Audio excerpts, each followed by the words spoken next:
right now on Morning News Now. 5 days on the run. This morning, we're getting new insight into the chain of events after the murder of UnitedHealthcare CEO. How investigators say the suspect was able to evade police and escape from New York, and what the company is now saying about the alleged shooter. Also this morning, new allegations against hip-hop mogul Sean Diddy Combs. 3 men allege Combs drugged and sexually assaulted them in separate lawsuits. Now one of those men is speaking out. His exclusive interview with NBC News. Plus, a mystery over New Jersey and other states is turning into frustration in Washington. If it's the federal government and the FAA says stop putting your drones up, it would stop. The growing concern over drones spotted flying over homes and why lawmakers say they're being left in the dark. And Gen Z to the rescue, how malls are winning over a younger generation of in-person shoppers and providing a blast from the past this holiday season. I've always been team shop in person, as you know. Yeah, I just laugh at the fact that everything from my childhood, bookstores, malls, now suddenly the younger generation's like, oh, I'll do that now. Yeah. It's very fun. Good morning. Good to have you with us on a Friday. I'm Joe Fryer. Yeah, you made it to the end of the week. I'm Savannah Sellers. Thanks for being here. We're going to begin with the latest in the investigation into 26-year-old Luigi Mangione, who has been charged with the murder of UnitedHealthcare CEO Brian Thompson. United Health Group has revealed Mangione was never insured by the company. This as investigators continue to work on finding a motive for the killing. He posted x-rays of screws being inserted into his spine. So the injury that he suffered was a life-changing, life-altering injury, and that's what may have put him on this path. NYPD investigators are also piecing together the timeline of events for Mangione leading up to and after the deadly shooting in Midtown Manhattan. Mangione remains in custody in a maximum security prison in Pennsylvania. An extradition hearing is scheduled for December 30th. NBC News correspondent Valerie Castro joins us now from Huntington, Pennsylvania, with the latest on all this. Valerie, what is the newest information investigators are learning about this timeline of events for Mangione, and what are they saying about how he was able to evade authorities for so many days? Joe and Savannah, good morning. Police releasing new details about what they say were Mangione's movements following the shooting last week. They say surveillance video now captures Mangione allegedly riding a bicycle into and out of Central Park and then taking a taxi cab uptown to the George Washington Bridge area in Upper Manhattan. The new piece of information that we've learned is police say he then rode a subway train down to Penn Station and from there was able to make his way to Pennsylvania, at some point getting as far west as Pittsburgh before heading back east towards Altoona. Police still trying to sort out exactly how he made it to those two places. But they say some point during his journey, he was able to take out a large sum of money from an ATM. And at the time of his arrest, he was carrying more than $5,000 cash. Police say he paid for everything in cash, and they believe that is how he was able to evade capture for so long. Guys. Valerie, of course, a big question is finding that motive. Investigators are continuing to work on that. But at this point, there are concerns of copycat attacks against other CEOs. What more can you tell us? Yes, Savannah, we've heard about some concerning posters that were found in Manhattan earlier this week, wanted posters featuring the photos of 2 CEOs from different health insurance companies. The posters allegedly accusing, quote, the CEOs denying medical care for corporate profit. It's unclear who is behind those posters. We've also heard from a UnitedHealthcare employee who wished to remain anonymous, telling NBC News that they and other employees have been receiving threats via phone, people calling in to complain about their claims and at the same time issuing some sort of threats. And in a sort of strange turn of events, people have also been channeling their frustration against the healthcare insurance industry by donating money to a legal defense fund for Luigi Mangione. We're told that defense fund now is more than $50,000, and people have been writing comments along with their donations, essentially airing out their grievances with insurance companies. Guys. Valerie, Mangione's attorney, what is he saying as he continues to fight to try and keep his client from being extradited to New York? Well, we know that yesterday he filed a petition, a writ of habeas corpus, essentially arguing that Mangione is being unlawfully detained. We know he's being held without bail. Later this month, there are 2 court hearings scheduled, and we know that Governor Kathy Hochul in New York, she has indicated that she is waiting for an indictment to come down, and she is hoping to sign what is called a governor's warrant, hoping to expedite the extradition process back to New York. But we know Mangione's defense attorney plans to continue to fight that. Guys. All right. Valerie Castro, thank you. Well, now let's get to that growing frustration over persistent drone sightings in New Jersey and some other states. Members of Congress are demanding answers as authorities are trying to determine what the drones are and if they're a threat. NBC News Capitol Hill correspondent Ryan Nobles has the latest. The story of these mysterious flying objects up and down the East Coast really didn't hit Capitol Hill until Thursday morning. And it seems now that lawmakers are demanding answers. This is over my house right now. As mysterious drones continue to pop up in the skies over the East Coast. Now it's hovering over my other neighbor's house. Lawmakers in Washington are growing frustrated that the Biden administration isn't explaining what they are. You see the internet's running wild with conspiracy theories, and do you feel like the administration needs to fill that void? Well, I think they should get out something as quickly as they can. Theories are running wild about what the flying objects may be. One New Jersey congressman said they were being launched by an Iranian mothership off the Atlantic coast.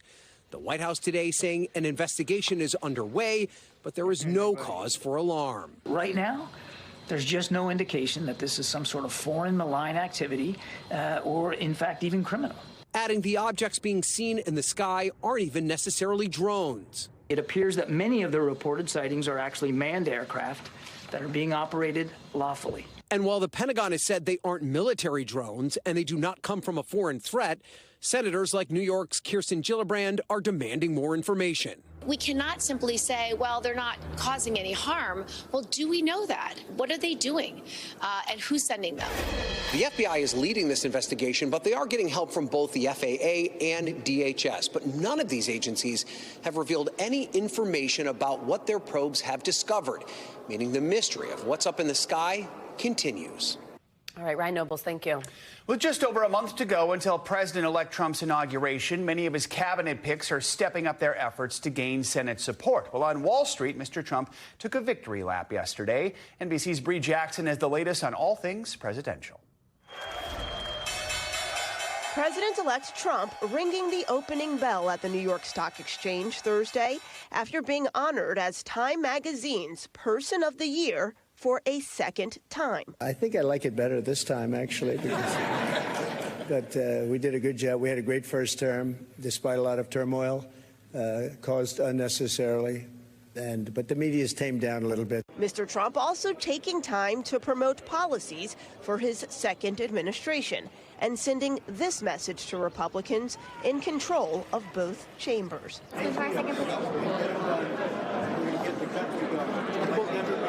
As President-elect Trump prepares to return to the White House, President Biden is marking his final weeks in office with an historic move, pardoning 39 people and commuting close to 1,500 sentences for people convicted of nonviolent crimes.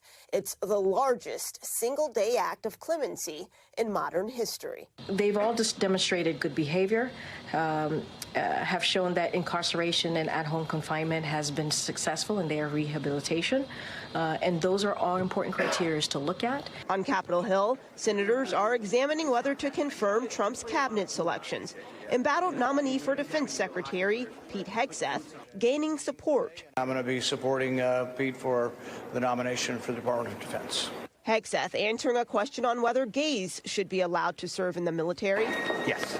Kash Patel, Trump's pick to replace resigning FBI Director Christopher Wray, is also seeking to rally support, meeting with Senator Ted Cruz. In Washington, Bree Jackson, NBC News. Heading overseas, we're getting new details about an American man who was unexpectedly discovered in Syria days after the downfall of its ousted leader, Bashar al-Assad.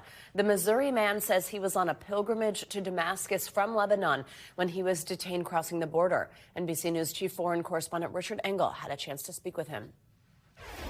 As we drove through Damascus looking for information about missing American journalist Austin Tice, suddenly a video appeared online. An unidentified group claimed to have found an American who'd been held by the former regime. We immediately contacted our sources. Information is coming in piecemeal. The latest that we just heard is that, yes, an American was found, but not Tice, a different American who'd been traveling in the region on some sort of pilgrimage. He was in a small house packed with rebels, aid workers, and journalists. And there on the floor was Travis Timmerman from Missouri. As I pushed in, I knocked our microphone, making it buzz. Was it been 7 months you've been here? Yes, I was in prison for 7 months. But it's been okay. I'm on a pilgrimage, and that's when I was arrested.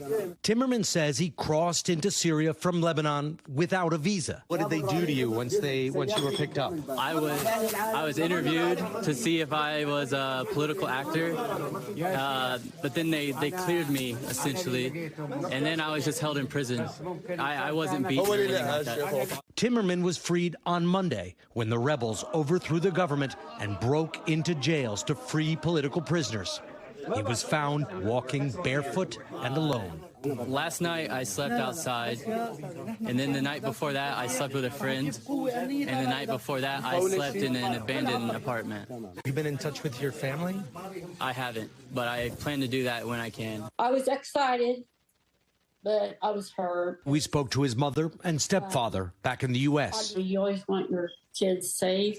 You know, I don't know if he's safe right now. You said this was a religious mission. Was this sort of like following in the footsteps of Jesus, the road to Damascus, that kind of thing?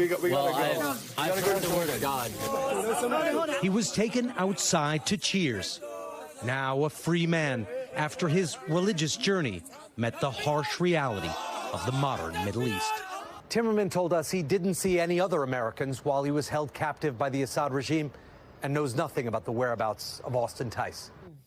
All right, Richard, thank you. Back here in the U.S., another big round of lake-effect snow piling up on the shores of Lake Erie Thursday. Yeah, drivers on a 20-mile stretch of the New York State Thruway south of Buffalo were hit with near whiteout conditions. Look at this video. It made for slow going amidst the low visibility and the snow-covered roadways. Well, New York Governor Kathy Hochul declared a state of emergency in several western New York counties as dangerous conditions continued overnight. For more on this, let's check on your morning news now weather with Angie Lassman. Angie Lassman's covering it all. Hey, Angie, good morning. Hi, good morning, guys. I've got some good news when it comes to that lake effect snow that you just mentioned. Yes, yesterday was a difficult day for travel for folks in that region.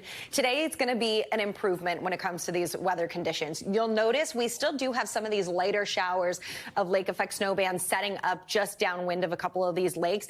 We are still going to see some of these alerts staying in effect, and we've got a bit of snow working across parts of Ohio and Pennsylvania. But a lot of this is going to start to wrap up here, and we'll see some better conditions here as the day goes on. Still going to see these alerts in effect, again, downwind of Erie and Ontario, and specifically Lake Ontario. That's where we'll see some additional snowfall from that same kind of band, at least through tonight, and then we'll really see some milder conditions settling in here as the weekend goes on. But between now and then, potentially up to another foot of snow. This going to make things difficult right in that same region that, of course, has been in and out of the snow for the past 24 hours or so and dealing with those difficult conditions. Meanwhile, more layers and more layers are going to be needed across parts of the upper Midwest. Look at these temperatures right now. -1 is the actual temperature in Minneapolis. You add in the wind, and it is feeling like 13 below, 7 below for what it feels like in Chicago at this hour. Even if you go out towards Roanoke, 28 degrees, that's your temperature right now. So extra layers as far south as St. Louis, Nashville, you're into the 20s and the 30s. These temperatures aren't going to rebound a whole lot by the afternoon hours. We're kind of settled into this December chill for now. And I say for now because it's going to be a bit of a roller coaster ride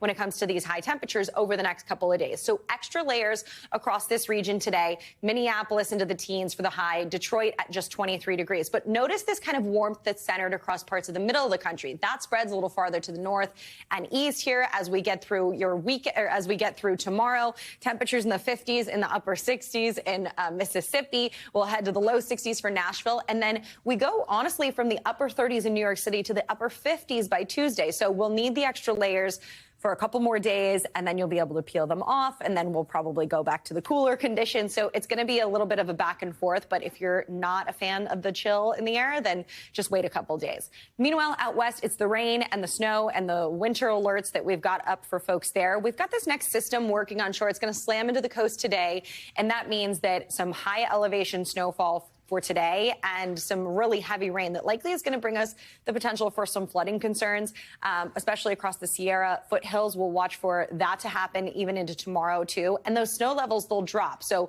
we'll see some really significant snowfall across this region. By the time we get into Sunday, it moves away from the coast and into the Rockies for the snow. But notice what's on tap. We'll get a little bit of a break for the West Coast for the end of the weekend, but then we'll gear up for another kind of round of this same kind of weather here as we get into early next week. Those rainfall totals, though, topping 5 inches in some spots. This is why we're concerned about the isolated flooding. And then notice we could have multiple feet of snow in the highest peaks. I think more widespread amounts, about a foot to 2 feet across that area. And if you're looking for the sunshine on Saturday, much of the East Coast has plenty of sunshine. We've got sun across the Rockies as well. So nice conditions for some. A little bit of a difficult travel, though, for others. All right. Thank you, Angie. Thank you. See you in a little bit. Coming up, striking the wrong note to the multi-million-dollar copyright battle playing out between major record labels and a nonprofit that says it's just trying to save the music. But first, new accusations against Sean Diddy Combs. 3 men accusing the hip-hop mogul of drugging and sexually assaulting them. One of the accusers is now speaking out. That's next.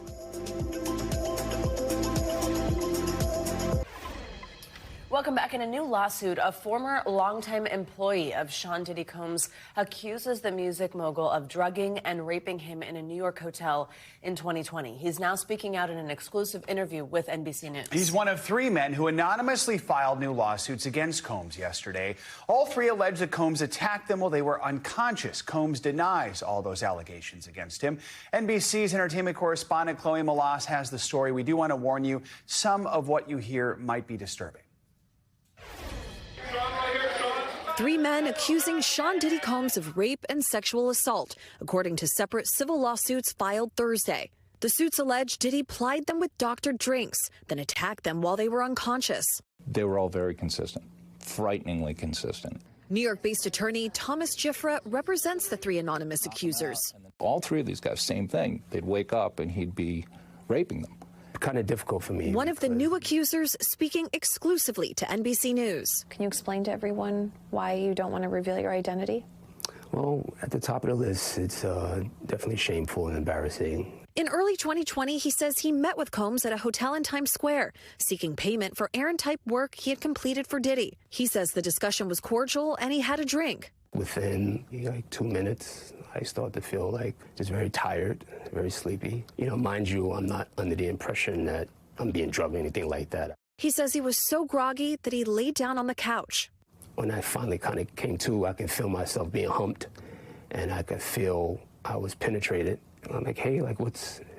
And the thing that sticks in my head today, the phrase that just rattles in my brain all the time is I'm almost done. Just stop moving. I'm almost finished. In a statement to NBC News, Combs' lawyers said these complaints are full of lies. We will prove them false and seek sanctions against every unethical lawyer who filed fictional claims against him. There are now more than a dozen civil cases that have been filed against Combs. He remains in jail awaiting trial on federal charges, including sex trafficking, and he has pleaded not guilty. All right, Chloe, thank you. Let's bring in NBC News legal analyst Danny Ceballos for more on Combs' mounting legal battle. So these 3 suits are the first allegations from male accusers against Combs. On the criminal side, we know he's in jail right now. He faces federal criminal charges, including sex trafficking and racketeering. That trial currently scheduled for May 5th. Are federal prosecutors going to want to try to speak with these 3 men who've now filed these civil suits? They might. I mean, it's not always the case that a civil lawsuit becomes a springboard for a criminal investigation because the burdens of proof are just too different. Civil cases are filed. Really, all you need to show is a preponderance of the evidence. That's why far more allegations are made in civil lawsuits than you'll ever see in criminal complaints or indictments because they have to prove their case beyond a reasonable doubt. That's the highest burden under the law. So while it may interest prosecutors and investigators, it's not a certainty that these will result in additional charges. But in this case, I think the original charges against Combs may have been inspired by civil legal action. So maybe they're still watching and listening. Danny, it seems like there's just this flood of allegations, of these stories, of these headlines that come out, more than a dozen civil lawsuits, as Chloe pointed out, and then there's also the federal criminal trial. How does this go down? Like, when is there the potential for conviction anywhere? How does the legal team tackle all of this? What will we see when? Yeah, let me give you a little bit of the economics on this, too, why you're seeing all these civil lawsuits. You know, I am a plaintiff's attorney, so this is the ideal time to file. Okay. You've got federal prosecutors saying that they believe beyond a reasonable doubt that this is somebody who assaulted people in this manner. So now, if you're a plaintiff's attorney and you have clients who have stories that are consistent with that, you know that if your case, your civil case, ever goes to trial, it's going to be a credibility determination. It's going to be he said, or he said, she said, and one of those he's is now completely not credible because he may or may not by then have been convicted of these very similar crimes. So that's the economics behind it and why you're going to see more lawsuits against Combs before this is over. The civil lawsuits will essentially be stayed until the outcome of the criminal case, because as a plaintiff's attorney, there's no point in trying to get a deposition or anything from Combs because he's going to claim Fifth Amendment. Once he's convicted, it's an easier path, and the government has adduced all this evidence that you can now use, put it in your pocket, and use against Combs. So the plaintiff's attorneys are going to file now. They'll probably be glad to wait until the criminal case is over. You're in federal court, moves pretty quickly, could be done in a year. As Chloe noted, Combs and his legal team vehemently deny all these allegations. They consistently call them money grabs. When you have a situation like this where three different men are telling a very similar story, what is the defense strategy for Combs? It's getting more difficult and more difficult. And frankly, if you're Combs' defense team, you don't even care about the civil lawsuits right now. Who cares? The primary objective is keeping your client out of prison for the rest of his life. And that's what he's facing in federal court. And I know I sound like a broken record on this show, but I've defended federal criminal cases. 90+% of them are guilty pleas. And of those 10% that go to trial, 90% of them are convicted. Federal court is not a great place to be if you're a criminal defendant. That's where Combs is. So he needs to focus his time and energy on this and just forget about the civil cases for now. Deal with them if you ever get past this criminal case. All right. Danny, thank you so much. much. Really good information. Thank you. As the temperatures fall, there is a new health warning from the CDC. Yeah, despite a record number of child flu deaths last year, the number of kids getting flu shots is hitting its lowest point in years. What you need to know.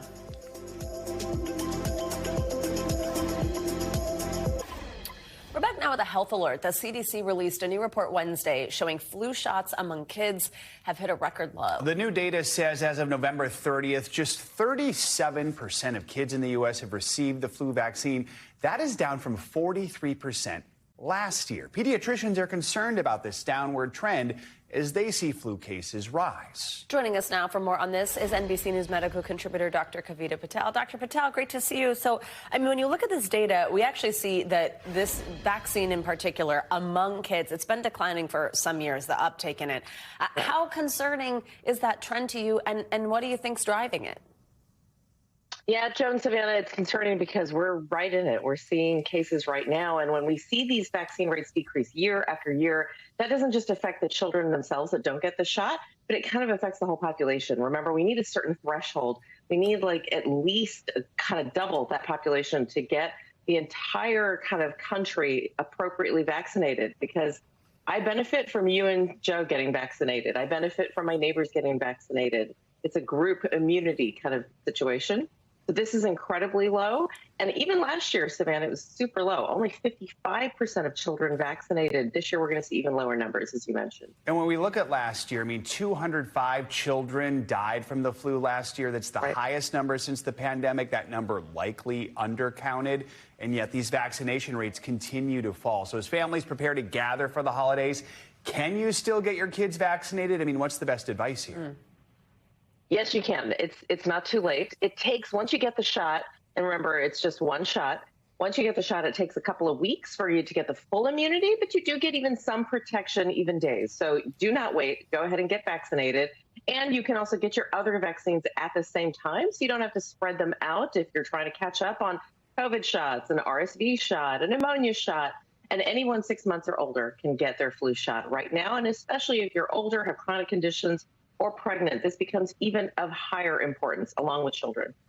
And Dr. Patel, of course, this time of year, there's always concerns. Even in the UK, they're warning of what they're calling a quademic. That's cases of the flu, RSV, COVID-19, also norovirus, all rising. Right. Tell us about that and what we should be concerned about, what our level of concern should be here in the U.S. in the coming months.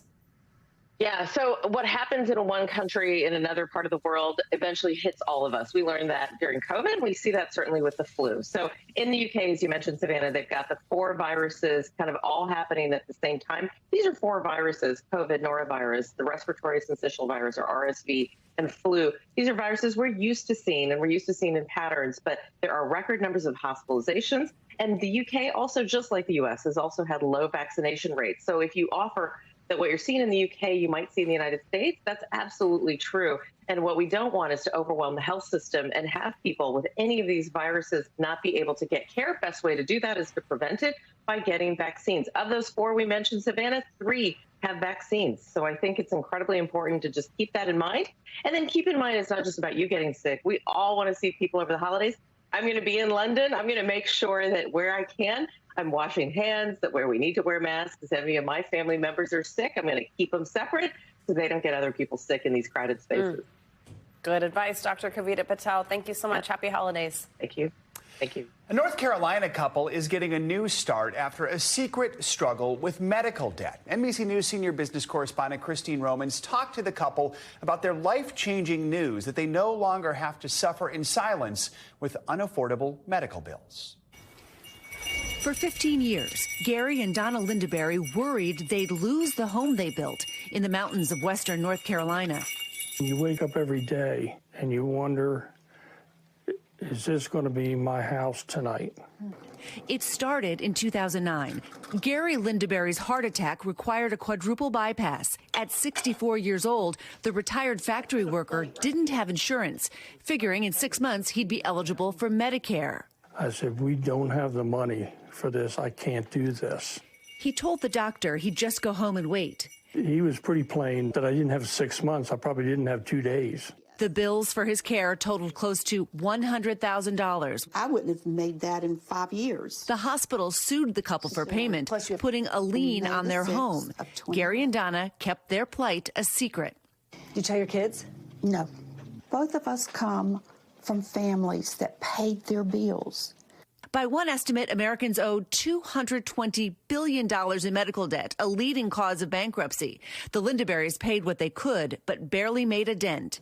Then came the story of Terry Belk. You weren't running away from these bills. No, I wasn't running away. I was trying to actually pay him. Look at that lady. The North Carolina man who was struggling with the medical debt he took on for the cancer treatment of his late wife more than 20 years ago. It's like an albatross around my neck.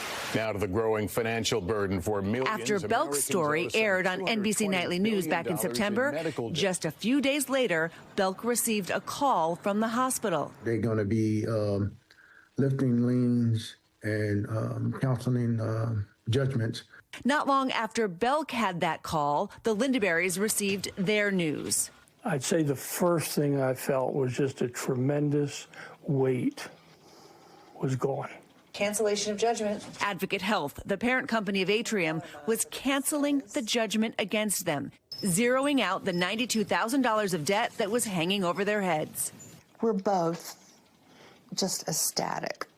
Advocate Health has stopped taking new liens out and is canceling judgments against 11,500 families in 6 states, totaling millions of dollars.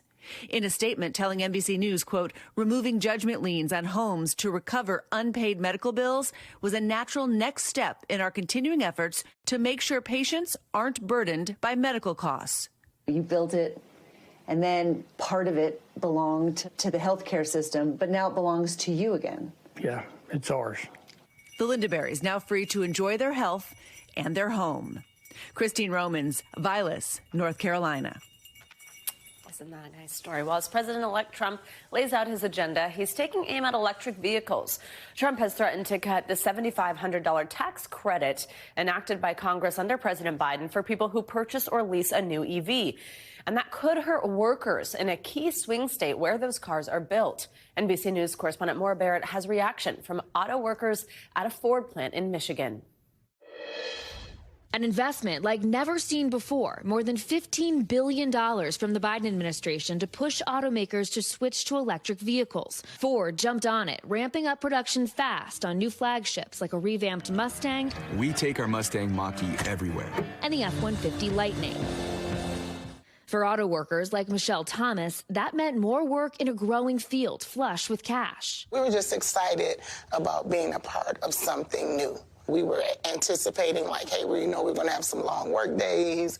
We were really going to make some good money. Ford fielded thousands of orders thanks to the $7,500 tax credit that pushed 87% of buyers to take advantage of this massive investment, according to a J.D. Power study. But experts estimate sales could drop by 27% if the tax credit goes away. President-elect Trump has not shied away from his distaste for electric vehicle incentives and mandates. I think they have a great purpose. But you can't go all electric. You want gasoline-powered cars. The Trump campaign did not respond to our request for comment on this story. For workers like Michelle, that threatens her livelihood. If your goal as our president is to see that we're able to live the American dream, then why would you do something that could affect that?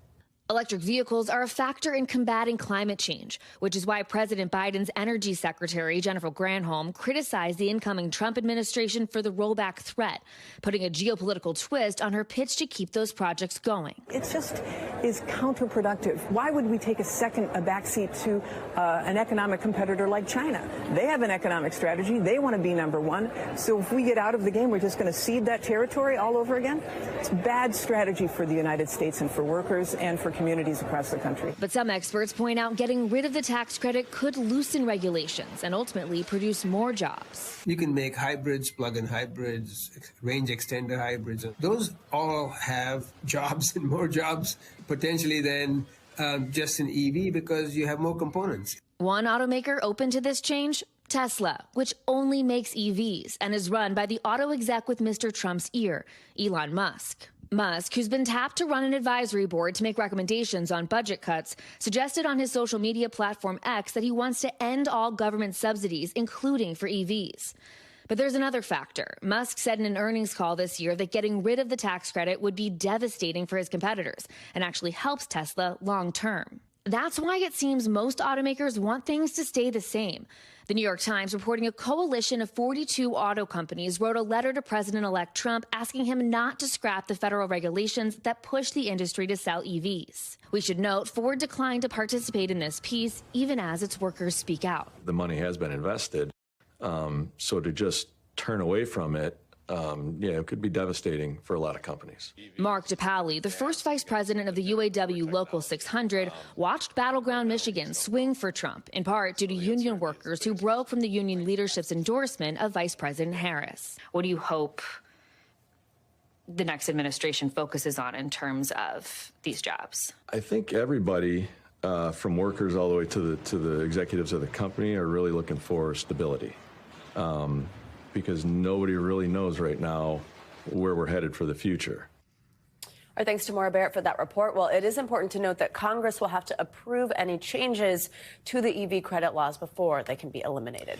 Now to a music copyright controversy that's hitting a sour note for music preservationists. Major labels are suing a San Francisco-based nonprofit for collecting and posting thousands of old records from classic artists online. The organization says that its project preserves music history for the public's benefit, but record companies are alleging the practice amounts to theft and are seeking more than $500 million. NBC News correspondent Ellison Barber has that story. Hello, Grandma and Grandpa. This is Sonny playing Christmas carols especially for you. For years, the Internet Archive has been working to digitize and post online early sound recordings like this. For founder Brewster Kahle, those imperfections are welcome, even celebrated. This is where the roots come from. This is what America sounded like, scratchiness and all. Those scratches and pops, telltale signs of early 78 RPM records. You know, with the crank, the horn, the dog, the things that have been obsolete since 1950s. And we wanted to preserve these and bring them to a new generation. Their collection, the Great 78 Project, is made up of more than 400,000 historic recordings. like this Frank Sinatra V-disc recorded specifically for American troops serving overseas in World War II. I'm homesick, that's all. But now some of that vintage music technology is at the center of a modern copyright battle. A $621 million lawsuit from major record labels alleging the, quote, wholesale theft of generations of music under the guise of preservation and research. It's very unlikely that any judge would award the full amount in a case like this, especially because there is no use for profit. It doesn't appear that they are commercially benefiting off of this copyright. So in that situation, the nobility of the cause could play a role in that the fees and the fines and the violations, the damages applied likely wouldn't be that absolute.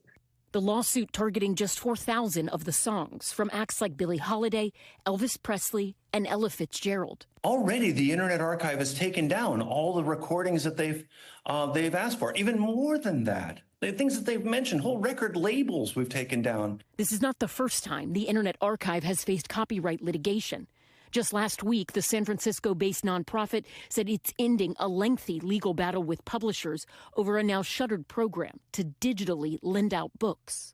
In a statement to NBC News, the Recording Industry Association of America drawing a parallel to that case, writing, quote, just as the Internet Archive's supposed emergency library of copyrighted books was recently ruled unlawful by a federal judge, its Great 78 project is yet another mass infringement scheme that has no basis in law. I think the arguments that the plaintiffs have in both of those lawsuits are very similar, and the defenses are also very similar. Whether or not you aim to act as a library or, again, aim for a noble cause to distribute this music freely without profit for yourself, you still need to respect the copyright of the owners.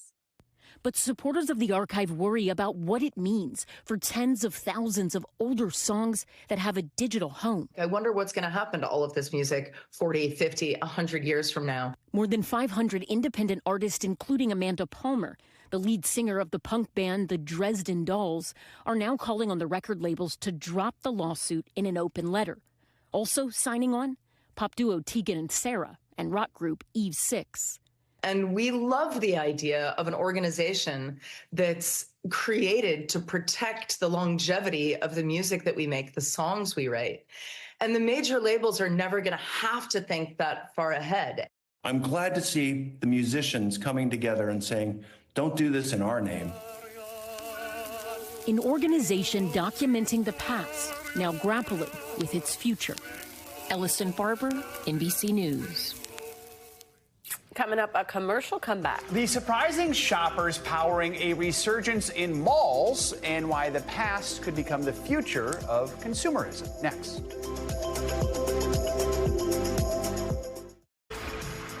We're back with some financial headlines for you. Amazon is joining the list of tech giants scrambling to fund President-elect Trump's inauguration. CNBC's Savannah now has that and some other money news. Savannah, good morning.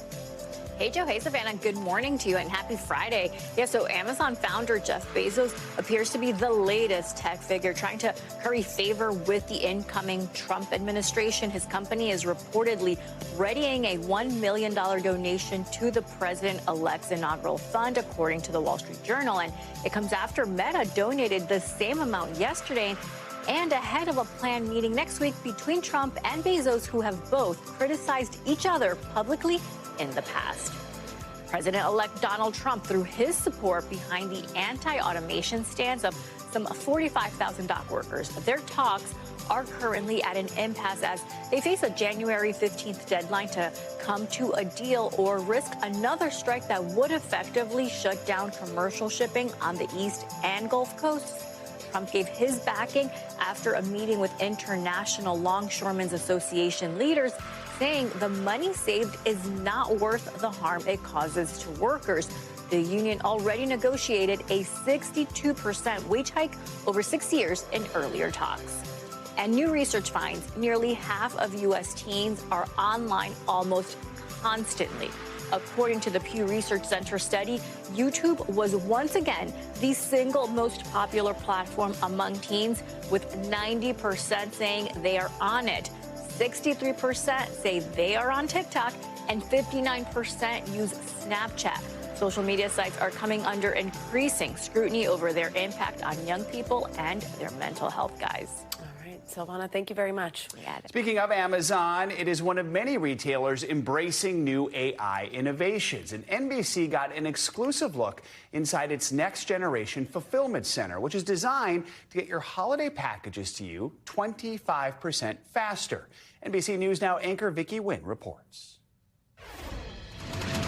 If you want to know how automation, AI, and people are working together, you can see it inside this 3 million square foot building where Amazon employs more than 1,400 people and stores up to 40 million products. Amazon says it logged its biggest Thanksgiving holiday shopping period ever this year, and data shows consumers spent a record $10.8 billion online on Black Friday alone, 10% more than last year, making this kind of efficiency the future. I'm here in Shreveport, Louisiana, inside Amazon's fulfillment center that just opened a couple of months ago. This is the first time national media has been inside. With me now is Chief Technologist Ty Brady. Ty, what is happening here that's not happening anywhere else in the world? Here we have 10 times the amount of robotics as compared to any of our other fulfillment centers. We can process your order 25% faster and offer a 25% lower cost to serve, which means that we can pass along that low cost to our customers. We first took you inside the Boston lab where these systems were being tested. This holiday, thousands of these robots are now fully operational, including Sparrow, Cardinal, Sequoia, Robin, and Proteus. It's possible because here everything is containerized. Instead of humans walking miles a day to get products off the shelves, the items are put into blue and yellow bins that robots can easily maneuver. We don't want people to lift heavy objects. We don't want people to take boxes and put it over their head or reach down really low. If we can have a robotic system do that for our employees, all the better. The injury rate at Amazon is higher than those at other comparable warehouses, according to a report by the National Employment Law Project. But the company says technology like this has helped make substantial improvements to safety. In March, Amazon announced its reportable incident rate last year was 6.5 cases per 100 workers, down from 6.9 cases in 2022. Here, Sparrow is taking on a repetitive motion job. Amazon says having robots do this work is part of its pledge to reduce injuries. So in other warehouses that don't have Sparrow, people are doing this job. People can do this job, but this is a menial, mundane, repetitive job. We'd rather have our people do other things inside of our building. Through Amazon's upskilling program, people who used to do manual labor jobs are now moving into jobs overseeing, repairing, and programming these machines. Amazon says these roles can offer pay that's up to 40% higher than entry-level jobs. Once the items are sorted, they head here to Sequoia, where humans and robots work together. The goods are coming to the person on demand at just the right time, and we designed the system in order to be ergonomic for our people, right? Yeah. So he's not bending down, he's not reaching up. There's no ladders to reach up. He's not bending down on his knees, right? It's in the Goldilocks zone or the power zone. Brady says the best packaging is no packaging.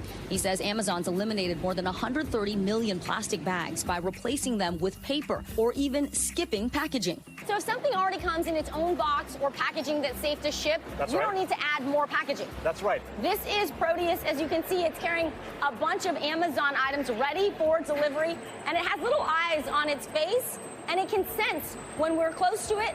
It'll chirp and stop when it notices people are in the way. Please, carry on. It looks like a Roomba on steroids, but these robots work on the floor, and when there aren't enough of them, human workers push and pull those heavy carts. Brady says the future will never be fully automated because people need to design and program the robots and keep them running. Vicky Nguyen, NBC News. Wow, what a look inside. All right, let's stick with shopping. Despite struggles in recent years, malls in the U.S. are making a comeback, and it's thanks to Gen Z. CNBC's Melissa Repko found out what's drawing the digital generation in to show up and shop. I typically am an independent person, but I love going to the mall with someone. Despite a number of closures, U.S. malls are making a comeback due in part to a surge in younger shoppers. Nearly 60% of shoppers ages 18 to 34 say they shop at the mall often or sometimes, compared with just 48% of 35 to 54-year-olds. Members of Gen Z, born between 1997 and 2012, are spending money in physical stores at a similar rate to their grandparents. I love going to the Apple store and buying an iPad pad with a friend, or I love going to Abercrombie and getting a camouflage sweatshirt with a friend. Lindsay Hyams is a 23-year-old from Marlborough, New Jersey. Her shopping journey begins online. I like to get the experience of looking through a whole entire catalog, a whole entire website. But it often ends at the mall. My favorite app is called Locker, so I can actually collect all the items that I want on an app and then go into a store like Aritzia, Zara, Abercrombie, American Eagle, and I can go in and I can actually shop all of my photos or all of my collections. Gen Zers like Hyams say they like to shop in person because it allows them to touch and feel what they are buying, and they avoid shipping charges. There are about 69 million members of Gen Z. They make up about 20% of the U.S. population. The group has a spending power of about $150 billion. Do you ever buy online and then pick up at the mall? I love doing that for Zara for two reasons. One, it's free shipping. Two, it comes really fast, so it's here in 1 to 2 days. And then also, if it doesn't fit, I can just return it. In addition to speed, shopping in store comes with other perks. I've heard from some people that have researched Gen Z that some of it's also instant gratification and looking for a quicker way to get what you need. Does that ring true to you? I'd rather just drive the 25 minutes and go pick up the sweatshirt, or I'd rather go pick up the pair of jeans. And it's an activity they can do with their peers. 60% of Gen Z respondents say they visit malls to socialize or meet friends. A lot of people say malls are dead or malls are dying, they don't have any relevance. What would your response be? I definitely don't think that they're dying. I think that malls are just evolving. Every time I go to a mall, they're definitely thriving. Our thanks to Melissa Repko for that report. In response to the recent interest in malls, owners are now trying to cater some of their in-store features to people in their teens and 20s, offering things like selfie mirrors, even pop-up concerts. That's cool. Go. I remember concerts in malls back when I was younger. True. One of my first stories I ever covered, Hanson playing at a mall. Oh, my God. In 2000. Hanson. There you go. Coming up, a story fit for a Hollywood drama. Yeah, acting legend Dick Van Dyke shares how he escaped the Malibu wildfire on the eve of his 99th birthday. That's next.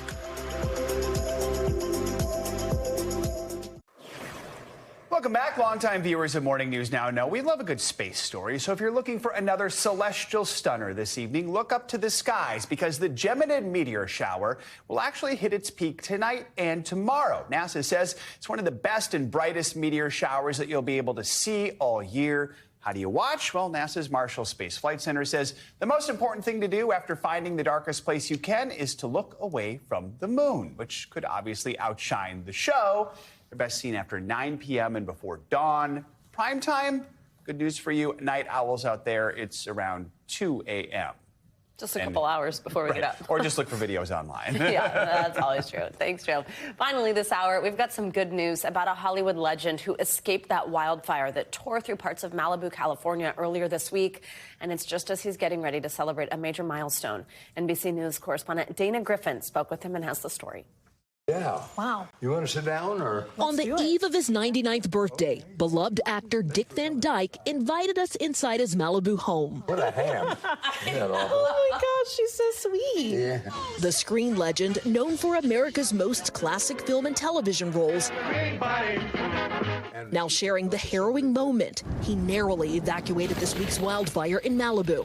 I forgot how old I am, and I realized I was crawling to get out. What are you, like 20-something? Up here.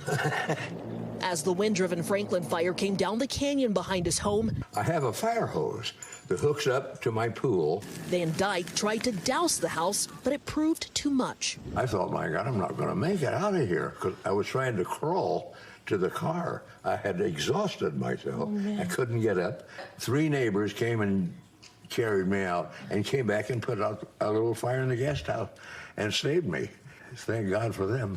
This Ring camera capturing Van Dyke and his wife scrambling to flee with their pets. I don't think I would have made it. He credits his fast-acting neighbors for saving his life and home. The Living Museum, which holds 7 decades of showbiz memorabilia. God bless them, and thank you for saving my life. A community coming together when they needed each other most. Dana Griffin, NBC News, Malibu, California. Oh my gosh. Photo. I could watch that story 10 times in a row. He won an Emmy this year. He's still very active at his age. An So absolute treasure. Dana, best friends with him. I just pull up in his house with the dog. I love it so much. We're so happy he's okay. Amazing, amazing of those neighbors. that is so cool. All right, that is going to do it for this hour of Morning News Now. Don't go anywhere, though. The news continues right now.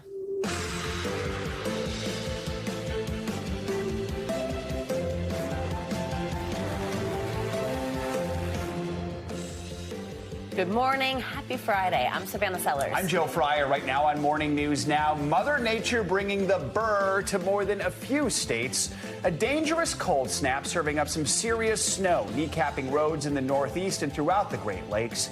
Here in New York, we've got winter weather whiplash. No snow, but temps this week have gone from mild to wildly chilly in the span of just a few days. Our Angie Lassman is covering it all with your full weekend forecast in just a moment. A clearer picture of the hours and days after Luigi Mangione allegedly gunned down UnitedHealthcare CEO Brian Thompson. How investigators are now saying he managed to dodge law enforcement in the nation's largest city as questions swirl over the suspect's widely reported health problems and the role they may have played in the brazen murder. Also this morning, the mystery over drones spotted over several states. Federal officials still aren't clear on who's controlling them. And now it's got lawmakers on Capitol Hill buzzing, demanding answers and accountability. We've got the latest. Plus, are more Americans saying goodbye to 9 to 5? Why ditching the grind of corporate life might be more attractive to some, and the pitfalls that could come with starting your own small business. Important time of year for those businesses maybe right now. somebody who's inspired, too, to start it in the new year. All right, we're going to start with that blast of freezing weather hitting parts of the Northeast and beyond. Yeah, lake effect snow slammed parts of western New York along Lake Erie on Thursday, creating dangerous road conditions for drivers. Look at this video. Even more snow is expected to fall in the Great Lakes region today. NBC News correspondent Emily Aketa joins us from Montclair, New Jersey with more. Emily, good morning. How's it feeling out there? Hey guys, it's pretty cold. It's the kind of cold that actually makes it hard to talk. Take a look at this, a staggering 23 degrees here in Montclair, New Jersey, but it feels even worse with wind chill in the teens. Some serious weather whiplash from earlier this week with temperatures plunging by more than 30 degrees across parts of the Northeast since Wednesday. This morning, bone-chilling temperatures and snow blanketing much of the country, bringing whiteout conditions to communities along the Great Lakes and making travel treacherous overnight. In Michigan, this heart-stopping moment caught on camera shows a truck slamming into a fire engine on a snowy highway, miraculously causing only minor injuries to the driver. The firefighters seen scrambling to safety. In western New York, more travel chaos. The sheriff's office in Erie County responding to more than 50 vehicles skidding off the road just yesterday. Planes paralyzed on the tarmac in Rochester and snow piling up in Buffalo, with many Americans facing the bitter cold. In International Fall, Minnesota, air temperatures as cold as -15. The freezing cold even creating rare sea smoke in Lake Superior. This blast of Arctic weather coming after a wild week of high winds and rain in the Northeast. On the West Coast, firefighters still beating back destructive wind-driven wildfires, threatening dozens of homes, including celebrities like screen legend Dick Van Dyke. You could see it, and oh my God. And we got out of here. Who was evacuated with his wife Arlene and all of their pets, except his cat Bobo, who went missing. Van Dyke, who turns 99 today, posting that Bobo was found safe and sound. And in these frigid temps, experts recommend setting your thermostat to at least 55 degrees. Let your water faucet run, or at least with a trickle overnight if you're concerned about pipes bursting. And wear lots of layers, loose-fitting layers, because, guys, the official start of winter isn't even until next week. Back to you. Oh, my goodness. Emily, we appreciate you being out there for us. Thank you. Go get warm. Meteorologist Angie Lassman is here with more on the icy temperatures. Yeah, Angie, good morning. Hi, guys. Good morning to you. Happy Friday. Emily giving great advice. The layers and more layers are going to be what you want to do here for the day today. This morning, of course, temperatures into the single digits in a lot of spots. We've got Chicago at just 5 degrees, Marquette at 5 degrees, 0 degrees for Minneapolis. But look at what it feels like when you add in that wind. We are talking sub-zero temperatures for Chicago, Minneapolis, Rapid City, even St. Louis this morning, feeling like 13 degrees. These temperatures rebound a little bit this afternoon, at least for the northern tier of this region. Minneapolis, you top out at 15 degrees. We've got Detroit into the 20s, New York City into the mid-30s. Those temperatures, though, are going to have a little bit of a kind of roller coaster ride over the next couple of days. We'll start to see some of the more mild conditions that are centered today across the middle of the country. Those will spread to the north and east here as we get into tomorrow. So 50s for Cincinnati and St. Louis. It'll feel a whole lot warmer with these temperatures going from well below normal to above normal in just a 24-hour period. We still will have that cooler air kind of in place across parts of the Northeast and New England, but that doesn't last for long. We'll get through the weekend with the 30s in places like New York, but notice the 50s return by Monday, and then it's the high 50s even that we'll get to deal with by Tuesday. Norfolk, you end up into the high 60s. So some more kind of spring-like temperatures in a couple of spots here as we get closer to the beginning of our upcoming work week. But between now and then, the extra layers will be needed for the weekend. Out west, the umbrella and the snow gear and some patience when it comes to travel are going to be needed. We've got this next system that's going to slam into the coast. This brings heavy rain, potential for some heavy mountain snow and some even gusty winds closer to the coast. This will be something we deal with today and tomorrow. Notice it spreads a little farther to the south here across portions of central California, especially the higher up you are in those elevations. You're going to see some substantial snowfall. We'll even see those snow levels drop tomorrow and that heavy rain continue. So we'll watch for the isolated flooding across parts of the Sierra Range. We'll see kind of a lull in this activity as we get into Sunday, as most of that snow spreads into the Rockies. But look what happens. This next system is on the doorstep, is at the doorstep and on its way right into that same region here as we get into the earlier parts of next week. Meanwhile, the isolated amounts up to 5 inches. This is why we're concerned about the flooding, and then the potential for up to 3 feet of snow in some of these mountainous regions here as we get through the next couple of days. The middle of the country, we're going to see our next storm system kind of develop, and this has 9 million people already under winter alert. So here's how it plays out over the next couple of days. It eventually develops over portions of the plains, and then we start to see that freezing rain for Nebraska and Iowa specifically. That's where I think we'll see some of the highest ice accumulation amounts, up to 1/4 of an inch in some spots.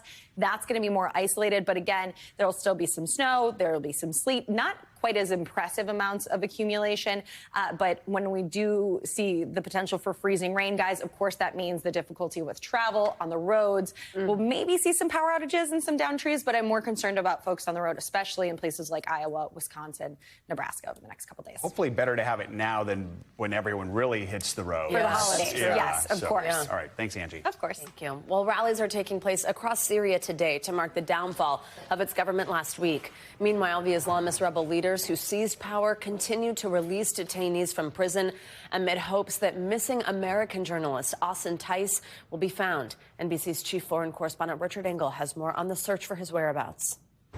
As we've all seen, the rebels who overthrew the dictatorship of Bashar al-Assad have been breaking into his former prisons to free political prisoners, and that has created opportunities to learn more about missing people, including potentially the missing American journalist Austin Tice. This report is based on the account of one former detainee, and over the years I've heard many different tips and rumors about Austin Tice and his location and whereabouts, but this one was different because he had very specific information about the location. He says he saw Austin Tice with his own eyes. He knew the layout of the facility, where the guards' facilities were, how many steps you needed to take to get there. And he says that he's speaking out now that the regime has fallen so that Austin Tice's family can know what he knows. American journalist Austin Tice has been missing in Syria since 2012. His family has renewed hope he'll be found now that Bashar al-Assad's dictatorship has been overthrown. Obeida al-Arnout, a senior rebel leader, says they're aware the Assad regime arrested Tice. We have tried as much as possible to find information about Austin and return him to his mother, but we have not reached a result, he said. Then a lead. We spoke to Sahar Al-Ahmed, now in Dubai. He was an activist and citizen journalist arrested for filming anti-regime demonstrations. This is the first time he's showing his face on camera. He told us he was in a prison cell across from Tice and last saw him alive in July 2022. On one occasion, he says, they punished me for 4 hours because I violated the instructions and looked at a detainee. We went to the location this morning, Assad's former General Intelligence prison. Ahmad said he memorized the location here, and he said you had to descend 27 steps to get to the right area. 26 and 27. It all checks out. He said the steps would lead to a row of cells about 100 yards long. This is the tiny, exactly, solitary confinement cell where Ahmed was kept, with a tiny slot in the bottom. And just opposite, this is the cell where Tice was kept. Ahmed said most of the prisoners in this wing were foreigners. The calendar, counting down days. Look at this hand. It would have been absolutely miserable to stay here. Look, there's still cockroaches crawling out of holes in the walls. We showed pictures of the cells to Ahmed, and he confirmed we're in the right place. He said Tice was thin and, like other prisoners, had his hair and eyebrows shaved off, but appeared healthy, able to walk, eat, and communicate. We don't know what happened to him after that. The former regime did keep careful records, and in this prison that we went to today and other prisons, there were documents scattered all over the floor, and the rebels here are collecting them. I must say that they're taking the search for Austin Tice very serious, as they are also looking for hundreds of thousands of missing Syrians. Richard, just an incredible look on the ground. Thank you. We turn now to the latest in the investigation into the murder of UnitedHealthcare CEO Brian Thompson. NYPD investigators say they have a clearer picture of how the suspect, Luigi Mangione, evaded authorities for days. Also, UnitedHealthcare is saying he was not insured by their health plan. NBC News correspondent Stephanie Gosk has been following this story for days and joins us now from Pennsylvania with the latest. Steph, good morning. Hey, Joe, good morning. You know, one of the outstanding questions that people have had all along is how Luigi Mangione could have allegedly committed murder in Midtown Manhattan and then escaped. Well, we have new details this morning from the NYPD on that timeline that eventually ended up here in Pennsylvania 5 days later, nearly 300 miles away, with Mangione sitting in a McDonald's eating hash browns. This morning, a detailed new look at how police say Luigi Mangione planned his escape from New York City after allegedly gunning down UnitedHealthcare CEO Brian Thompson. The NYPD says the trail went cold after he fled the crime scene on an e-bike into Central Park and ended up at a bus station uptown. Authorities now telling NBC News' Jonathan Dienst it appears he hopped on a subway and doubled back in an effort to throw the police off his trail. Police say Mangione also had thousands of dollars in his bag. He was getting money from an ATM. Everything he did, he was paying for in cash. Altoona police also recovered a gun that the NYPD says its crime lab has now matched to 3 shell casings left behind at the crime scene. But an ongoing mystery is how Mangione got the weapon. The gun itself, it is a ghost gun. It is a receiver that comes from a gun manufacturer from parts, and then the gun was built up from a 3D printer. Police say they're still searching for a possible motive. UnitedHealthcare confirming Mangione was not insured by their health plan. But investigators continue to look into whether years of severe back problems and eventual surgery may have played a role. He posted x-rays of screws being inserted into his spine. So the injury that he suffered was a life-changing, life-altering injury, and that's what may have put him on this path. As the investigation ramps up in New York, Mangione sits in a maximum custody prison cell in Pennsylvania. His attorney filed a petition contesting his detention, arguing the state has not proven Mangione was in New York the day of the murder or provided probable cause that he was responsible for the crime. The Manhattan District Attorney has not officially indicted Mangione yet, but the governor of New York, Kathy Hochul, says that in her words, that could happen, quote, any day now, and that would push forward the extradition process, Joe. All right, Stephanie, thank you.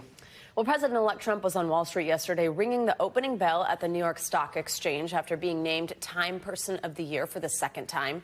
And this comes as Mr. Trump's cabinet picks continue to push senators for support. NBC News Chief White House correspondent Peter Alexander joins us now. Hey, Peter, good morning. Savannah, good morning to you. President-elect Trump says Americans not being able to afford their groceries is soon going to be a thing of the past. Americans paid roughly 20% more for groceries last month compared to when Trump left office. But ahead of the election, he promised to bring those prices down on day one. And now Trump is acknowledging it may be easier said than done. President-elect Trump taking a victory lap on Wall Street, ringing the opening bell at the New York Stock Exchange after being named Time Magazine's Person of the Year. But just days after sharing this assessment about the election with NBC's Kristen Welker. I went on groceries. It's a very simple word, groceries. In his interview with Time, the president-elect backed off his central campaign promise to lower prices for consumers, including on groceries, saying, look, they got them up. I'd like to bring them down. It's hard to bring things down once they're up. You know, it's very hard, but I think that they will. I think that energy is going to bring them down. I think a better supply chain is going to bring them down. Throughout the campaign, Trump repeatedly vowed lower prices. But prices will come down. You just watch. They'll come down, and they'll come down fast, not only with insurance, with everything. It'll also bring your grocery bill way down. Trump also detailing a move he plans to make in his first hours in office, pardoning defendants from the January 6th Capitol riots. Asked if that would include those who committed violent acts, Trump saying he'll look at each case, adding, it's going to start in the first hour that I get into office, and a vast majority of them should not be in jail. Meanwhile, the current administration issued a flurry of pardons and commutations for nonviolent offenders yesterday, in what the White House said was a single-day record. President Biden commuting the sentences of almost 1,500 people and pardoning 39 others. The president saying many of the 1,500 would not be convicted if they were tried today. It comes 2 weeks after President Biden pardoned his son Hunter, and the president is signaling clemency may be a focus of the last weeks of his presidency, writing, I will take more steps in the weeks ahead. The Trump team's effort to shore up Senate votes for his top cabinet and administration picks is going to begin again next week, with Robert F. Kennedy Jr. among those expected to begin making the rounds on Capitol Hill. But Pentagon pick Pete Hegseth, he's going to be back at it this weekend, heading to the Army-Navy football game, where a source close to Hegseth tells NBC News he will meet with President-elect Trump. Savannah. All right, Peter, thank you. Much more to come on this Friday edition of Morning News Now, including the lawmakers now demanding answers from federal investigators over those mysterious drone sightings that have captivated the nation in recent weeks. But first, after the break, another deadly day of violence in Gaza. Dozens of Palestinians killed in Israeli airstrikes yesterday, including on a refugee camp. We are on the ground next.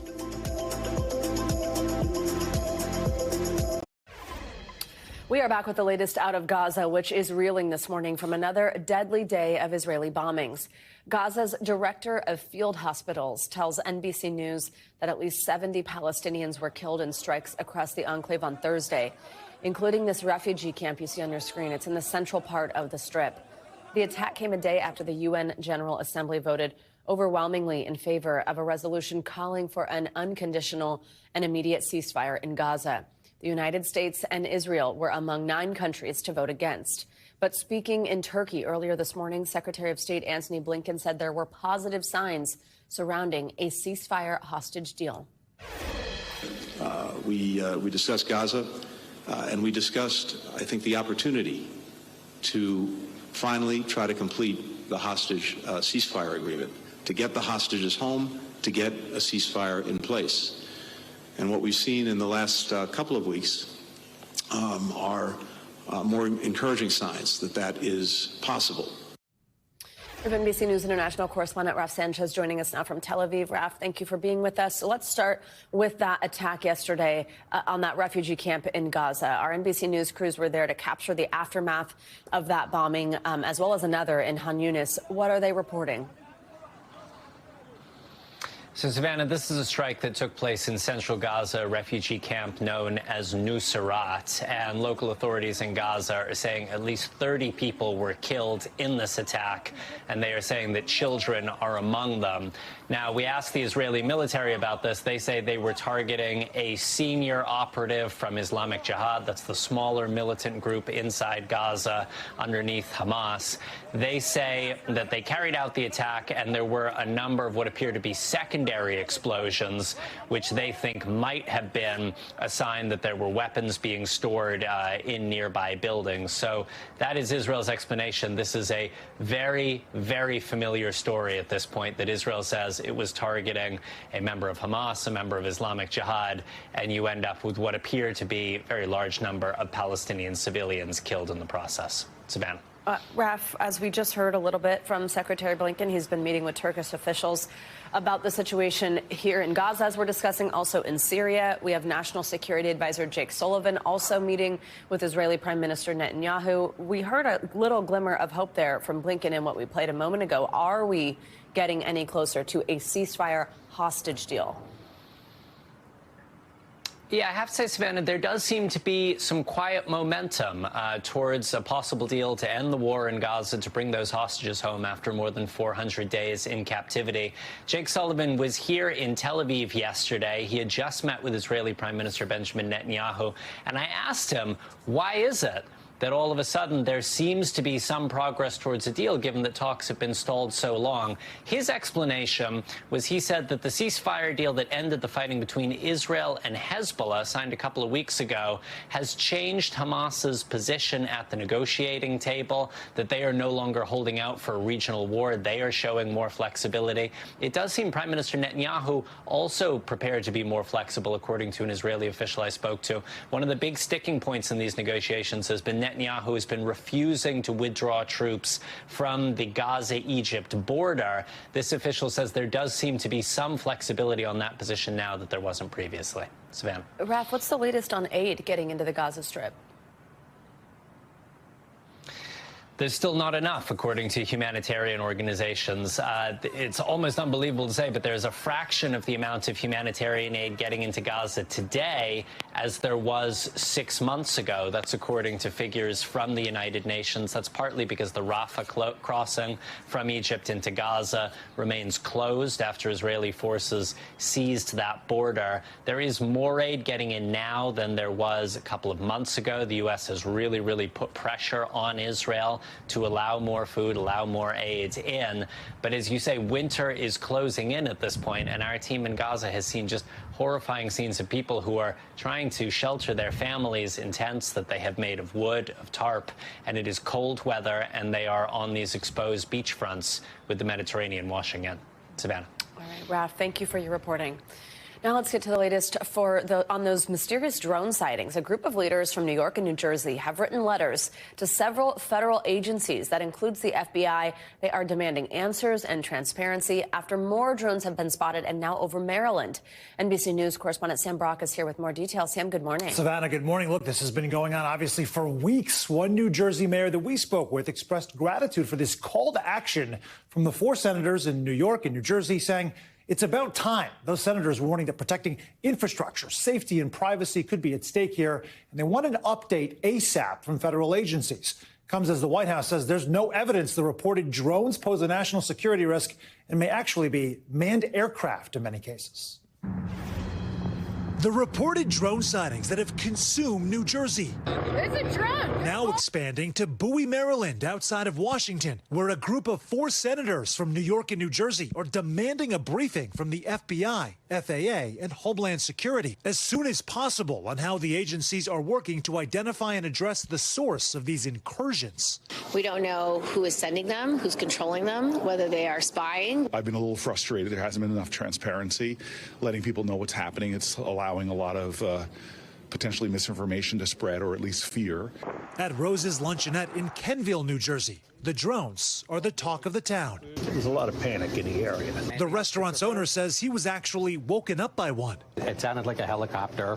Looked out the window and you saw lights, you know, in the sky, like a green light, red light. There's a pair of drones right here in front of me.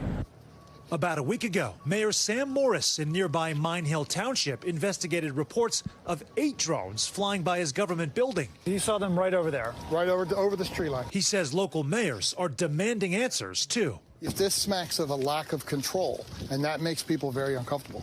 Thursday, the White House downplaying concerns, saying the sightings are not military drones and do not come from a foreign threat.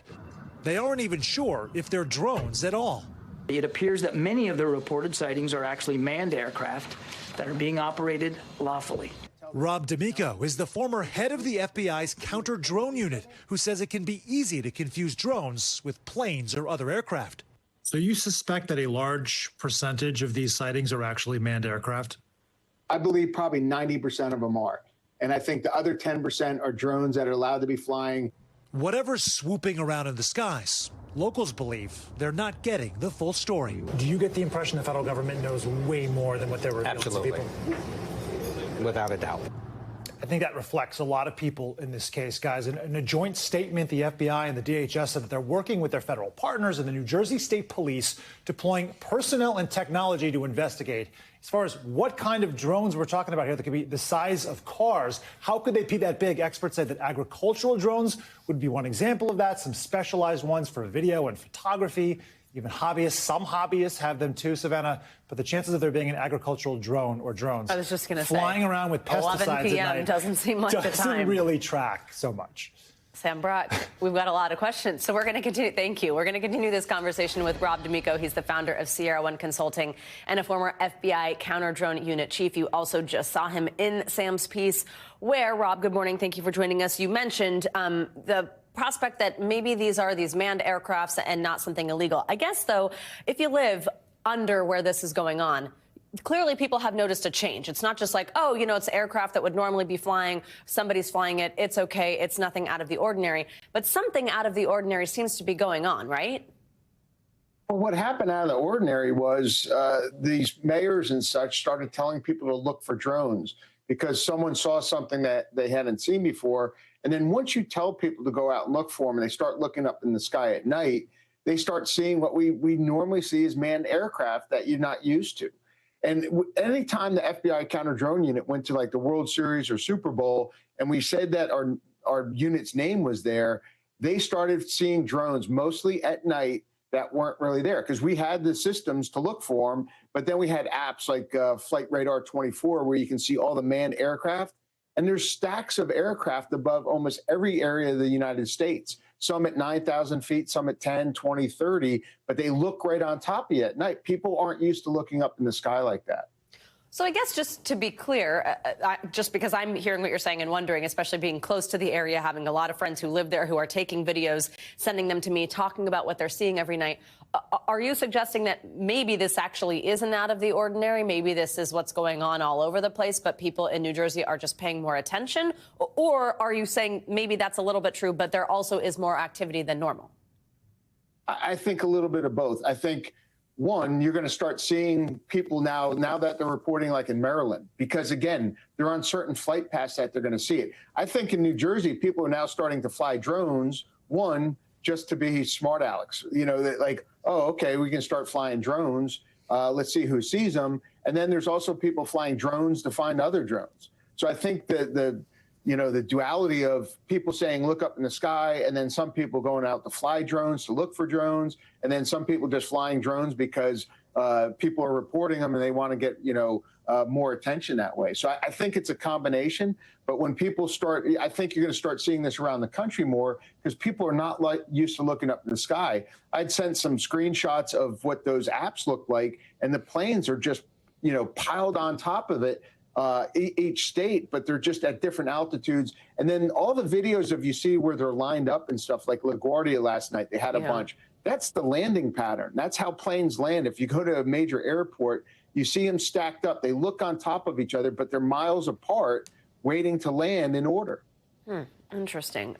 Also, let's talk about what answers people are kind of getting, even though it doesn't seem like there's a lot so far. The FBI and Homeland Security, they issued a statement yesterday saying that they are investigating the situation, but they've also said that these sightings don't pose a public safety threat. Keeping in mind what you just said about how maybe this isn't so out of the ordinary, how can they assure that there is no public safety threat without actually analyzing the aircraft? Well, one, the FBI is not, they don't have a huge counter drone thing. FAA has that. DOD has it for their bases. They have their own counter drone authority. And trust me, if Iran had a ghost ship off the coast launching drones, the Department of Defense, FBI, all the intelligence agency would absolutely know about it. That was irresponsible to throw out something like that.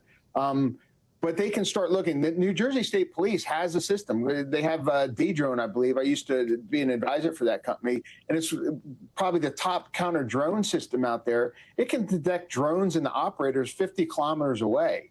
So why aren't we seeing evidence? Because anytime we track the drone FBI with that system, we can map out its exact route, print it out, send it, because if we had to prosecute. So why aren't we seeing that from the state authorities that have those systems saying, okay, this is what we're seeing drone-wise?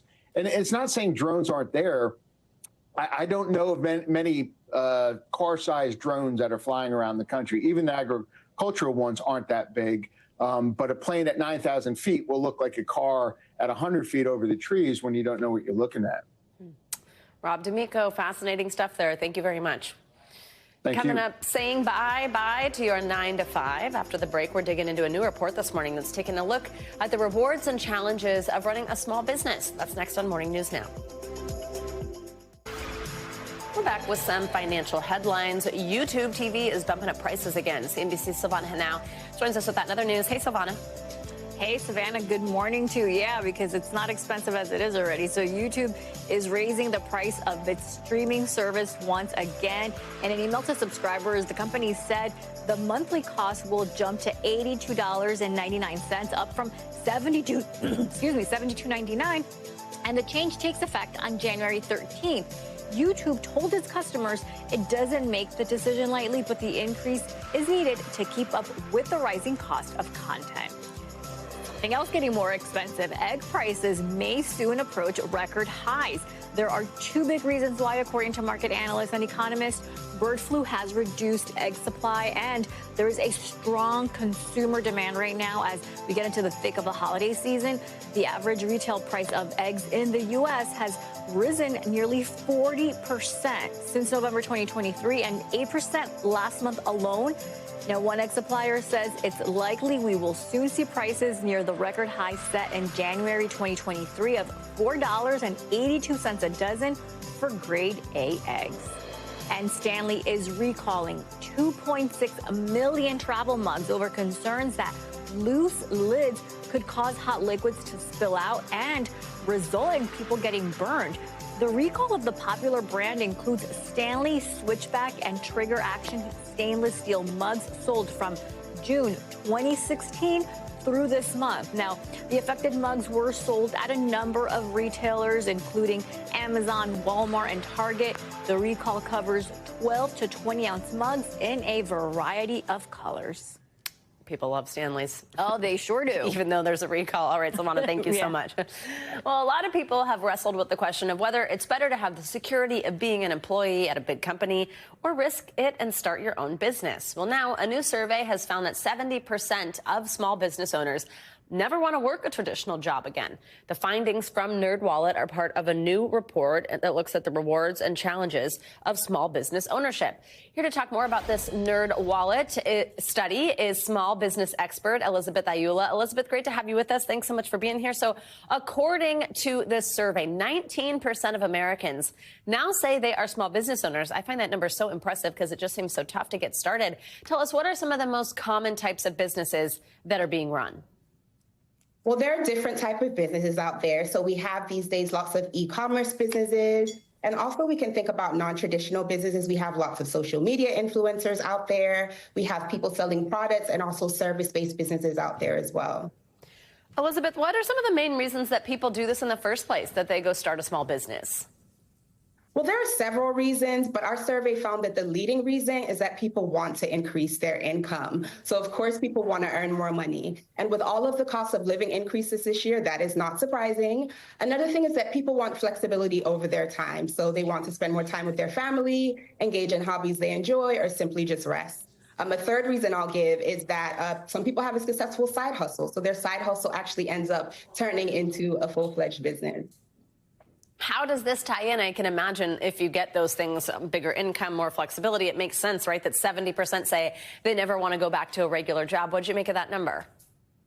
It does make sense because, again, some people may love their job, but unfortunately it may be demanding for them, or it requires that they sacrifice spending time with their family, or they just don't have enough time for themselves. So if you're able to set your own schedule and make more money, it makes sense that you don't want to go back to a traditional employer. Absolutely. Okay, this isn't without risks, though, right? I mean, I know that you found 93% are facing challenges when it comes to having those small businesses. What are some of those challenges for owners? Well, some of those challenges, there are several challenges, and some of those can be, one, finding and keeping customers. Another one can be rising prices and having to pass that cost on to the customer, which means they're paying more out of pocket. A third one is funding, so figuring out how to fund your business. And with how inflation, although it's cooled now, has been over the past couple of years, borrowing has become more expensive for business owners. So those are some of the challenges that small business owners have been facing. Let's talk about how to tackle those. With all that in mind, what tips do you have for people who want to take a big leap, open their own small business, make it a success? Maybe that's somebody's New Year's resolution, is to go for it this year. What do you got for them? Absolutely. No better time than now. So the first thing is deciding on an idea, and that can be where a lot of people get stuck. But some low-hanging fruit to think about is what you're good at, what your talents are, and what you do easily. The next step that you want to think about is writing a business plan. Now, this is going to be like your Northern Star that's going to guide you as you're building your business. You also want to choose a business entity type. This step is especially important because it determines how you get taxed. So you can usually choose from an LLC, a sole proprietorship, or an S Corp. And then another important, or two more important points I'll quickly say, is that you want to set up your business finances. You don't want to mix your personal and business finances. So that might look like opening a business account and getting an EIN. And then the last thing I will say is retirement savings. It's important to use those retirement saving accounts like an SEP IRA in order to put money away for that too. Elizabeth Ayola, great tips there. Really exciting for people who are thinking about it this year. We appreciate your time. Happy holidays. Happy holidays. Coming up, we are officially, speaking of, less than 2 weeks out from Christmas. That means time's running out to get all those gifts under the tree. Who better to dive into the holiday shipping deadlines than NBC News' Brian Chung? Even though it's not the economic dream team, maybe he'll give us a bobble. He joins us with everything you need to know. Stick around. Welcome back. With less than 2 weeks until Christmas and Hanukkah, time is running out to order or mail any remaining holiday gifts.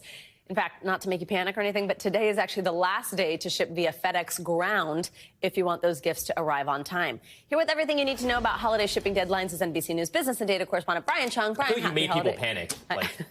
Well, I'm kind of like, well, because 2 weeks. Like, think about how you just order something online. I guess Christmas time makes everybody more backed up, but like 2 weeks is plenty of time to, like, you know, when you're going to like order an outfit or something. Only you would think that. I know, I'm such like a procrastinator, as the audience is well aware, but I don't know, that kind of seems like enough time. So tell us, though, with FedEx Ground, what we need to know. Well, for FedEx Ground, the deadline is today to get things by the 25th, but you do have a few more days if you're looking at USPS. Their deadline is December 18th for standard shipping. That's impressive, by the way. USPS is better than FedEx? It is pretty impressive, yeah. I mean, there's logistics. I don't really know how That's 5 more days? Yep. But at UPS, though, they're advising people to check because it does depend on where you're trying to ship things to. So if I'm trying to ship something to my colleagues in California, for example, I need to get things in the mail by December 17th, which is next Tuesday. So it's just a good reminder to double check those dates online. That's very generous of you. You're shipping gifts to colleagues? You know, my first policy was don't ship things to people that you're not seeing in person, right? Only the people in person maybe should deserve gifts. But lately, post-pandemic, I'm like, you know what? Send it in the mail. Why not? They deserve something. Sorry, LA Bureau. Not coming from me. If people aren't going to get it together, like, say, me, by today, what are other options and what is it going to cost? Because obviously there are other choices. Overnighting, 2-day shipping, but what does that stuff cost? Yeah, so there's, I mean, the dates that we just talked about are kind of your standard shipping dates, but you can get the 2 to 3 day home delivery from FedEx by the 20th. That's when you need to get things in the mail to get it there by the 25th again. For USPS, the priority mail is going to be 12/21, and then for UPS 3-day, it's going to be 12/19.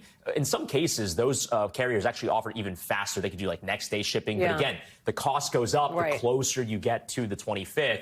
So it's just a reminder there. Yeah, you can buy yourself some extra time, but it might cost you a pretty penny. What about when you're just ordering online from a retailer rather than having something that you're going to go ship yourself? What does that look like? Well, I mean, if you really want to cut it close, you could just ship it directly to the person in the gift box, right? Now, if you do that from open up your Amazon box. Yeah, right. It's not as Christmas. festive, but if you really are in a crunch, you could do that. At FedEx and Walmart, if you're a paid subscriber to Amazon Prime and or Walmart Plus, you could ship things as late as December 22nd, which is pretty crazy, that's like the Sunday before Christmas. That is crazy.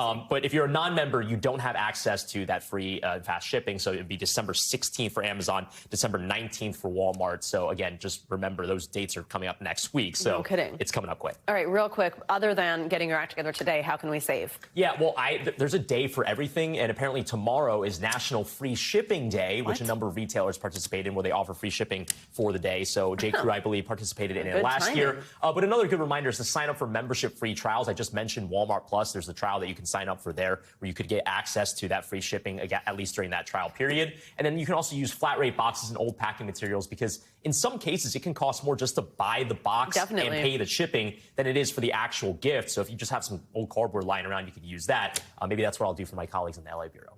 There you go. Brian Chung, thank you very much. This morning, we've got a first look at a new game show on Max dedicated to the beloved series Friends. If you're obsessed with Friends and think you know every little detail of the show, well, this new competition is your Olympics. It's called Fast Friends. Teams of two answer trivia questions and play games on the show's iconic sets at the Friends Experience here in New York City. The music in the opening credits is familiar, even if the faces are not. They're contestants in Fast Friends. Find the key somewhere in this apartment! Fast-paced game show for longtime Friends fans.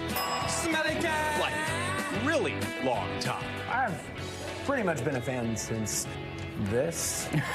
You learned it in the womb. Yeah. They were just like pumping it through, like Mozart, but really it was just like Friends quotes. I think your buzzer needs to go to the paramedics. Action! The show's host, comedian Whitney Cummings, is just as obsessed. For me, when I started creating television, Friends was always the true north. It was like, okay, you got to make him laugh, but you got to make him care. We are going to pretend that you're on Fast Friends. She guided me through one of the show's challenges, which centers on this iconic moment. Shut up! Shut up! Shut up! I had to answer questions in the spirit of that scene. Which of Phoebe's songs was adapted into a jingle for a pet product commercial? Smelly cat, smelly cat, smelly cat! Correct! Shouting each answer 3 times. Where were Ross and Rachel when they kissed for the first time? I don't know. I don't know. I don't know. Others did know a lot. Mahi, mahi, mahi, mahi, mahi! Because they trained for this. Non-stop 24/7. We haven't 24/7. watched anything else in so long. In all, there were 236 Friends episodes. Could I be wearing any more clothes? Filled with countless quotes. We were on a break! The legendary trivia competition. What is Chandler Bing's job? Among the Friends. Oh, he's a transponster! That's not even a word! The show remains popular because the characters were so relatable. I am such a Phoebe. I always thought I was a Rachel, but as I get older, I'm more of a Monica. Janice, Chandler. It's true. Just a little bit. What makes you Janice? I'm a smother, especially to my cat. Do you do a Janice impression? Oh my God. Which is exactly how the contestants reacted. When Maggie Wheeler, who played Janice, actually appeared on Fast Friends. It's a special opportunity for me to be able to interact with fans. Wheeler says the iconic character was a gift, as was working with the late Matthew Perry, who always cracked her up. This is like a reunion in the hall. I just invented the laugh so that if he made me laugh, I could laugh in character. I'm assuming you think of Matthew often. I do think of him often. I loved him. I think his untimely death is a terrible tragedy. I feel like he was taken terrible advantage of by people who really didn't care what happened to him. His legacy lives on through Friends and now Fast Friends, where the winner gets a trophy. The Geller Cup. Inspired by the original show. The Geller Cup. Is everybody else seeing a troll doll nailed to a 2x4? A fitting prize for the ultimate Fast Friends champion. Each pair has a team name that alludes to the show, like It's a Bing Thing, the Rachel, and yes, the Transponsters. That's a mother-son team. There are 4 episodes in all. The show premieres on Max December 19th. And if you're feeling like you need to rewatch the original Friends series to prepare, well, you can catch that on Max now. These people know the minutia. Yeah. Very specific things. Like, I didn't know basic things. Yeah. They know incredible things. You know, I have a confession. I've never really watched Friends. Oh. Here and there, I'll see episodes when Yeah. they're on, and like, I love that it's a show you can kind of just jump into. Yeah. But I want to just start at the beginning, especially as a New Yorker. Yeah, there you know? go. It a does New have Year's this resolution. timeless, nostalgic feel to it. Yeah. That is why it's still popular 30 Yeah, years love later. it. Great, that looks fun. Coming up, it is Friday, so of course it means your weekly can't miss list is just around the corner. The latest and greatest from the world of Hollywood and beyond for another holiday weekend. Grab your popcorn. We're digging into it all next. Welcome back. This is a very good talker. Actor Jude Law got a star on the Hollywood Walk of Fame yesterday, and he sent fans of the holiday, that very much includes me, into a frenzy about speculation on a sequel. He was at a lunch afterward with writer-director Nancy Meyers, who asked him about a follow-up to the 2006 romantic comedy. He replied by recreating the famous Mr. Napkin head scene from the movie. A couple years ago, I actually got to interview Nancy Meyers, a huge career highlight. She told me that there weren't plans for a sequel, but she did share that she thought that all the characters ended up happy. Of course they did. It's Nancy Meyers. Well, yeah, but like it really leaves you on like a, well, now what? Because they're all like in their opposite countries, and it's like, what are you going to do about long distance? Right. We never We'll know. see, maybe. Nancy said she thinks they're together though, so we love that. Finally, this hour, it's Friday, which means it's time for your weekly can't miss list. Yeah, we are covering all the movies, shows that you need to see headed into the weekend. So let's bring in a TV personality and host of the Baker Show podcast, Baker Machado. I almost put your full name That's in the fine. podcast It's the same there. thing. I love it. All right, we have to start with The Last Showgirl. It stars Pamela Anderson. She got a Golden Globe nomination this week. Tell us about this one. Guys, she's getting Oscar buzz for this role. Oh. Pamela Anderson, in what is likely the greatest performance of her career, tells the story, and I'm so excited about this, about an aging showgirl who has done the same show for 30 years, but a new casino owner has now shut down this show. So now she has to decide what she's going to do with the rest of her life. She's also a cocktail waitress at this casino. This also stars Jamie Lee Curtis. This is directed by Gia Coppola. This is getting incredible reviews. Miley Cyrus, by the way, also got a Golden Globe nomination for Best Original Song for this movie as well. Jamie Lee Curtis says she basically only wanted to do this movie because Pam Anderson was attached to it, and Pam Anderson came out of retirement for this role because the role was just so incredible and the script was so good. So this is definitely the top of my list to see this weekend. It's like the plot of Hacks, but the showgirls. Yes, exactly. Exactly. So true. Love that. I love Hacks. Okay, now a thriller. This is topping my list. The Man in the White Van. It's kind of based on a true story. Tell us about this. Yeah, and by the way, happy Friday the 13th, guys. This is perfect for this right now. Yeah. Yeah, so And happy birthday to Taylor Swift. Oh, yes, also true. But yes, if you want a little bit of something a little freaky this weekend, as you mentioned, this is based off of a true story in Florida back in the 70s where a bunch of young girls go missing because they're being followed, by a guy in a mysterious white van. Always a van. So this, always a van with no windows whatsoever in this thing. So this stars Madison Wolfe. She was in one of the first seasons of True Detective. She basically is being followed by this guy. She's telling her parents about it, but her parents, they don't believe her. They think she's crying wolf. Well, guess what? Oh, my gosh. Crazy things happen. This, by the way, getting great reviews, about 75% right now on Rotten Tomatoes if you want to watch this. Kraven the Hunter, it's an origin story for a Marvel villain? Yes, so Sony's been doing all of these, Marvel villain movies, Venom, Morbius. So this one's going into Kraven the Hunter. This stars Aaron Taylor Johnson as Kraven the Hunter as he became one of the most feared hunters out there before he starts tracking down Spider-Man. Now, guys, this has a good cast. Ariana DeBose, Russell Crowe, but it's not getting good reviews. No. Right now, 14% on Rotten Tomatoes. Even worse than that, it is in Madam Web territory right now. It is only tracking for $15 million this weekend at the box office. It costs $110 million to make. So this is potentially a big bomb here at the box office this weekend. But if you love Spider-Man movies, go see this Could win one. some Razzies. Yes, exactly. We need a good Razzie right Madam now. Web. Yes, Yikes. yes. Okay, another origin story, Dexter. It's like a prequel. Where can we watch this? This is on Paramount Plus, but you got to have it with Showtime to get this. So if you were a Dexter super fan, like pretty much everybody out there, this is great. This tells us how our favorite serial killer that kills all those bad guys became Dexter Morgan. It stars Patrick Gibson as a young Dexter who is mentored by his dad, played by Christian Slater, about how to kill and murder all of these bad guys. This is, by the way, narrated by the original Dexter, Michael C. Hall. It's got a great cast. Christina Milian's in this. The sexiest man alive, Patrick Dempsey, is in this. But what I love, Buffy superfans are going to love this. You have Sarah Michelle Gellar in the very first episode of this. Paramount Plus with Showtime is delivering this once a week for you, so the first episode is available for you to stream right now. Reviews are really good, especially if you love Dexter. Only 30 seconds left here, but we should talk about Paris Hilton, Nicole Richie.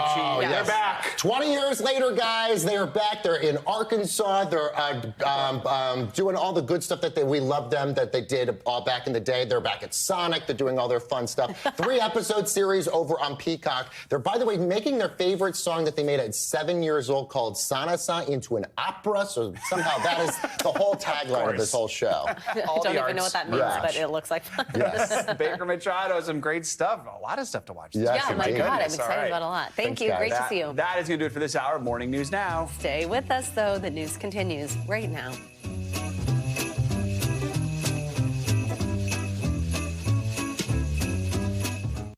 Thanks for watching. Stay updated about breaking news and top stories on the NBC News app or follow us on social media.